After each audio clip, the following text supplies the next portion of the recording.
Hello， 各位同學，你哋好啊！又嚟到星期五見我禮物小姐嘅時候啦。今個星期得2份獎品俾你哋換領啊！好啦，而家一齊睇下啦。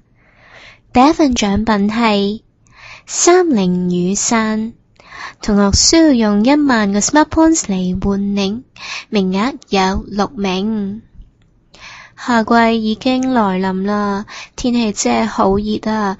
除咗天氣熱之外呢，仲帶嚟毛毛雨、驟雨、暴雨、過雲雨、雷雨，好多雨水啊！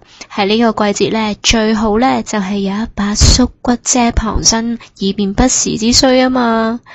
但係同一時間冇雨嘅時候，呢把遮都可以幫到你啊！因為太陽咁猛烈，喺33度嘅高溫下面曬住太陽，真係好辛苦噶。所以呢把遮都可以為你呢作為一個太陽傘之用嘅。所以同學，如果你需要呢一把嘅30縮骨遮嘅話，咁就冇等啦，即刻用 Smart Points 嚟換領啦。第二份獎品係 Smart Cube。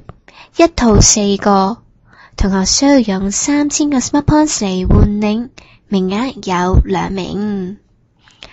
呢個 Smart Cube 呢，佢呢用一啲好輕嘅物料去製成嘅，一塊入邊呢可以砌成一個立方體。今次呢一套有4個，可以俾同學呢拼合為唔同嘅一啲嘅立方體嘅喎。如果同學亦都想玩下呢個呢又簡單但係又益智嘅遊戲 Smart Cube 嘅話，咁就冇等啦，即刻用 Smart Points 嚟換領一套4個嘅 Smart Cube，組成唔同嘅組合啦。好啦，今個星期時間又差唔多咯，下個星期再帶唔同嘅獎品俾你哋換領啦，下星期見，拜拜。